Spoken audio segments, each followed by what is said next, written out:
Lonely loser with a dead-end job dies of heart attack and gets reincarnated as the son of a noble with godlike powers. Ars was an average ugly loser living in Japan and working at a boring job when one day, while returning back, he ends up having a heart attack and dies immediately. The next moment he opens his eyes to find himself in a completely different world as he looks at the face of a beautiful woman as he lays on a bed. At first he thought he was in a hospital, but then he notices a flying dog wandering around the room, while a maid walks up to congratulate the blondie. And that's when Ars notices in the reflection that he has been reincarnated as a child in an alternate world. 3 years pass by without any issue as he learns how to read and write, gaining an incredible amount of knowledge about this world. He learns that the kingdom where they live is called the Summerforth Kingdom, which used to be divided into 7 different kingdoms, before one of them waged war and captured the continent. Inside of the kingdom, he was born in the family of a noble lord of a small village town called Lamberg. He also learns that magic is practiced in this world, which excites him the most. But learning magic remains a dream for him because of his young age. His life is very luxurious as he lives in a huge house, has several servants who always take care of all his needs, while the in-house chef cooks tasty meals every single day. Another thing that is different about him is that he seems to have an ability which no one knows about. To test it, he goes down to the training hall where all the household guards and people with the ambition to join the ranks of soldiers come to train. Everyone seems very happy to see him as he sits down when he spots a man getting his ass handed to him while trying to learn how to fight with a spear. Ars uses his special ability which shows him the stats of any person he wants. He notices that the guy has D rank abilities with a spear and a sword, but he seems to have a B rank in archery. He immediately runs up to him and asks him whether he has ever tired using a bow and an arrow, which the guy doesn't take seriously and laughs it off, as he thinks archery is for cowards and women. Ars tells him that he should definitely try using a bow and arrow once, and the guy would have refused to even try it out. But because Ars was the future lord, he decides to follow his command and picks up a bow as everyone watches. He shoots the arrow, and to everyone's surprise, the arrow hits the mark dead center in the very first try. Everyone thinks that it was a fluke, so the guy starts shooting arrow after arrow, only to see that all of his shots are hitting the mark, making him realize his natural talent in archery. He thanks Ars, while everyone starts asking him how he knew this loser would be good at archery. But Ars doesn't want to reveal his powers, and claims that it's just instincts. The only problem with this skill is that he can't seem to see his own stats, which saddens him a little, but he moves on back into the house. Later at the dinner table, he sits down across from his scary-looking dad, and checks his stats only to see that he has a rank abilities across the board, and he is strong enough to defeat 10B rank swordsmen all on his own at once. Daddy asks whether he told the loser to try archery. Ars honestly replies that he did, and his dad simply tells him that it is a good thing for a future lord to be able to distinguish between talented and untalented people. After that dinner conversation, Ars starts learning more about how people rule and learns how twisted and ruthless the real world could be. The rulers of the Summerforth Empire seem to be completely corrupt, while farmers and poor people are revolting all over the area because of poor living conditions, while the politicians are working against the people by using police brutality and other underhanded methods, which makes this world the same as America. He realizes that if this keeps happening, the entire continent will be wrapped in a civil war, and he will probably be forced to lead his forces into battle. This thought truly scares him as he is not a warrior yet and doubts whether a person like him will be able to keep his family and the people of Lamberg safe and sound. The next morning, he sneaks out of the house and starts wandering through the streets of the village market. But even after wearing a cloak, people who easily recognize him as a woman start asking whether he is out shopping. Ars fat shames her and moves on as he starts looking for people with extraordinary abilities using his magic eye. He tries in on a bunch of locals, only to find that they are all a bunch of useless losers with no future prospects. After some time, he sits down as his eyes start watering because of using the magic abilities so much, when suddenly he hears a commotion. A door is flung open while a racist white woman throws a young man out on the streets, claiming that she has no work for the likes of him. He doesn't seem to have knowledge about this race, but notices that people are calling him a Malkin and claiming that he is filthy and disgusting. He suddenly remembers reading about them in a book which stated that these people belonged to a faraway continent and were purchased by the people of Summerforth as slaves. The young man simply sits on the ground hungry and defeated when Ars walks up to him and offers him a piece of bread. This surprises the man, who introduces himself as Ray, while the people standing nearby wonder why the future lord is trying to help a Malkin. At first Ray seems skeptical, but slowly takes the bread and starts hungrily eating it, while Ars uses his magic eye to check his stats. To his absolute surprise, this guy turns out to be a total baller, having multiple A and S rank skills, which reminds him of Lord Raven, his own powerful father, as he realizes that this guy is going to become one of the strongest people in this kingdom. His eyes start sparkling while Ray finds him creepy and starts walking away after thanking him. The future lord follows him into an alleyway, while Ray tells him to leave him alone, but Ars finally reveals that he is the son of Lord Lovant and offers him a job as his bodyguard, bribing him by promising tasty food. Ray ends up agreeing, and they both head back to Ars's house, where they sit down across the dining table as amazing dishes are presented in front of Ars, and he happily looks up at Ray, only to notice that the racist maid brought him an old plate with beans on it. She tells him that she can't serve a Malkin the same food as the future lord, and the butler tells him to get lost as soon as he is done with his food. Ars cannot believe the amount of racism in this country, but unlike a white American girl, he actually does something to solve the problem, and drags his chair beside Ray and also offers him to eat together. The maid and the butler try to intervene, but Ars tells them to shut their mouth as Ray is his guest. The maid immediately serves them more good food, which Ray is more than happy to eat. After that, he reveals that he used to work in a band of mercenaries who raised him since he was a small boy. But in a recent battle, all of them died, leaving him alone in this cold, ruthless world. Ars feels really bad for him and takes Ray into his father's chamber, telling him that he wants to hire this guy as his bodyguard. His racist father takes one look at Ray and denies permission, claiming that Malkins are good for nothing and have no real abilities. Ars stands up to his father and tells him that his instincts are saying that Ray has God-given talents that can't be matched by any average person in the entire continent, so his father agrees to give him a chance. He claims Ray will have to pass a test, which will be to defeat him in combat. Ars gets scared as his father is a total monster and one of the best swordsmen in the entire continent. He tries to say that it won't be a fair match, but his father disregards him and starts walking towards the training ground.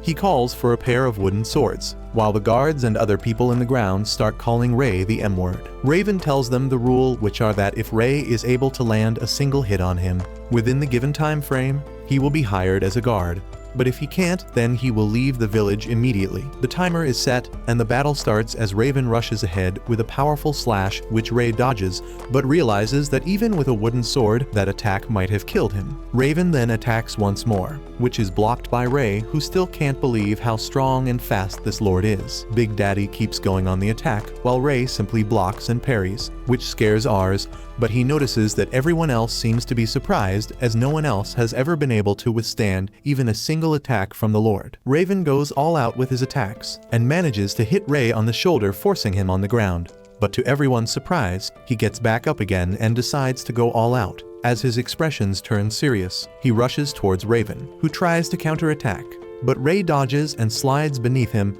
only to attack from behind, using the sun rays to his advantage, which blinds the Lord. Even after that, Raven manages to block the attack, but this is the first time anyone has ever tried to land an attack on the Lord.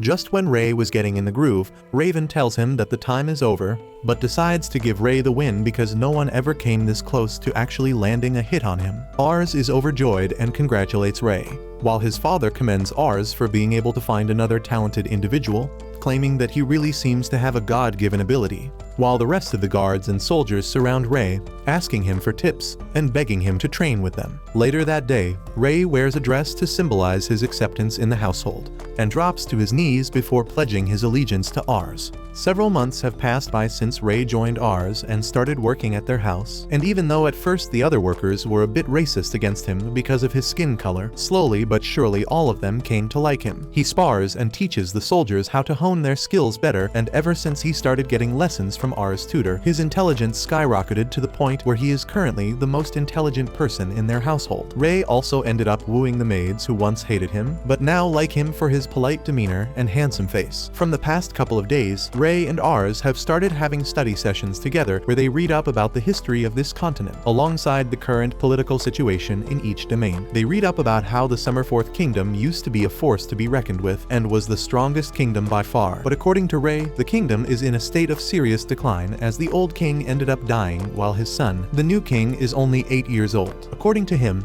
all the power right now is in the hands of the politicians surrounding the young king, who are trying to use him to gain as much power as possible. Because of all this, the government is unable to rule properly, which is leading to several revolts all over the country. And because of that, the lords and dukes of these regions have started ignoring the kingdom and are maintaining their own personal army to deal with these conflicts. Rs realizes that their county has seen no revolts up till now, but the fact that his father is training every single day while making preparations to get more soldiers must mean that conflicts can arise in the near future. He decides to find more talented people like Ray who can help them in the case of a war, even though he never wants it to happen. Rs asks Ray where does he think the war will first erupt if it were to happen, and without a doubt Ray replies that it would be the county near them whose lord is really old and fragile. According to him, the lord can die any day now, and the war will likely begin on the matters of succession. Ray explains that the lord has 2 sons, and technically the older one should inherit the position, but everyone knows that the younger son is more capable and will make a better leader. If the conflict of succession isn't resolved before the lord dies, both the brothers will fight against each other and the entire kingdom will have to choose sides. Rs asks which side will his father choose, and Ray replies that they will probably choose the big brother because according to the laws, he is the rightful heir. Rs thinks about how his father is still alive and can deal with all these problems, but worried about what might happen if something went wrong and his father got hurt. Ray tells him that they should be on the lookout for excellent talent which can strengthen their position and increase the safety. Rs wholeheartedly agrees with this, and both of them get ready to enter the nearby town to scout some talent. While moving through the front yard, Raven stops them and tells them to be on the lookout for a good mage, as a good wizard can be the key to winning a lost battle. Rs knows that his father doesn't have any magical talent, and once he handed Rs a magical gem to bring out his latent powers, but he turns out to have no aptitude for magic and his father never asked him to try again. They leave their small county and wander off to the nearby town, which is much bigger than their small village town, and the people here seem to be more wealthy than those in his hometown. He tells Ray about how he wants his county to be like this one day, and Ray simply smiles while Rs starts searching for talent amongst the local population. Sadly, he can't find anyone with even above average skills, and sits down for a while after getting tired. Ray tells him not to worry as this town has 50,000 people, which is 10 times more than their village town, so they will definitely find someone. While walking through the wide streets, Rs suddenly notices a small dingy alley where a bunch of poor people are sleeping in the open. He is surprised by this, as he wasn't expecting this huge city with so many rich people to have such poverty. Ray gives him a life lesson and tells him that every place that has a lot of rich people will have people living in extreme poverty, which makes Rs reconsider his dreams of making his village town like this city. A little while later, they enter the main market and Rs's eyes start sparkling as he notices so many things being sold. Suddenly, he hears a man claiming to sell dragon eggs imported from a different continent, and Rs is immediately sold on the idea of having a pet dragon whom he can ride whenever he wants. He immediately asks the seller how much they cost, and with a sly smile, the seller replies that he will sell these extremely rare eggs for a price of 1 silver each. Rs immediately tells him that he will buy 3 and starts shuffling through his bag to get the money, when Ray pushes him back and puts a dagger on the seller's throat. He tells the seller that he dared to sell a noble counterfeit items which should be punishable by death, but the seller tells him that he didn't do anything wrong. Ray claims that he can't have these eggs imported officially or legally, as from the past 1 year, the import from other continents have been banned, which means that either he is lying or these items have been smuggled illegally. Moreover, dragon eggs are extremely rare, so how did a lowly idiot like him get so many of them? He then gets ready to eliminate this lying waste of air. When Rs forces him to stop, Ray immediately comes back to his senses and starts apologizing to Rs, accepting any punishment, but Rs tells him not to worry about it. Later they sit down to have lunch, when Rs decides to get some dessert from a stall, To his surprise, a pickpocket runs into Ars, stealing his pouch of money and runs off with it. Ray immediately grabs Ars and starts running after the thief, who starts weaving in and out of the crowd, but Ray manages to snag the cloak off to reveal a young blue-haired girl. The girl hurries into an alleyway, and when Ray reaches there, he spots the girl being surrounded by some hoodlums, while one of them punches her to the ground. Ars tries to stop them, but the leader gets mad at him and tries to punch, but Ray immediately grabs his arm and punches him in the guts, knocking him out. The other two men rush in for an attack, but Ray makes quick work of them as well, knocking them to the ground and forcing them to run away. Ars looks at the girl through his magic eye that reveals that this young woman possesses S-rank magic skills. He cannot believe his eyes, as the stats for magic is incredible, so he immediately asks her to join him and be her vassal. Ray tells him that this girl is a thief, but Ars doesn't care and promises a comfortable life with salary and good food. The girl looks down at Ars and tells him that she would rather die than work under some spoiled noble child like him. According to her, all nobles are evil people who fill their coffers at the behest of poor people. She herself was taken in as a slave for a noble, but she ran away, and that's why these guys were trying to capture her back. Ars tries to reason with her and tells her that she would make an excellent mage, but the girl replies that she has never even tried magic before.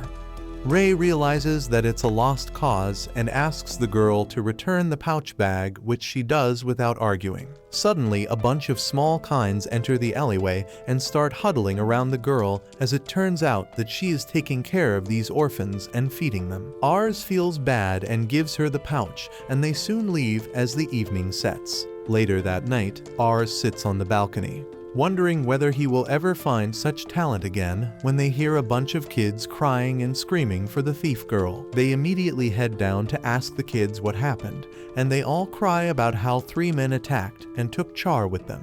Meanwhile, Char is taken to the other side of the city, where the goons throw her down on the floor in front of the slave trader. They start beating her up, but she takes all the damage without letting down a single drop of tear from her eyes. The slaver tells the goons to be careful with her face, as the perverted noble who wants to buy her wants the face to remain as pretty as possible. The goons promise to be careful, but one of them spots the pouch of money that Ars gave her, so he takes it off, only to find out that it's loaded with money. Suddenly, Char gets up and snatches the pouch back from the hooligan and tries to make a run for it. But the goons are faster and manage to catch her again and pin her to the ground. The slaver tells her to accept her fate, as even if she manages to escape, she will simply live a life of misery, always running away, and will die a horrible death. Before he could break her spirit any further, the door swings open violently, injuring the man guarding it as Ray enters the room, blocking the first punch and dealing with the next 2 goons with extreme ease, as he throws his knife at the guy standing next to the trader. The slaver immediately tells everyone to stop, so they can talk, but Ars ends up running into the room and asks Char if she is fine. The girl seems to be surprised to see him here, while the slaver realizes that this little kid seems to be a noble because of the way he is dressed and the way he talks. The slaver calmly asks what he could do for him, and Ars replies that he wants him to free the girl at once.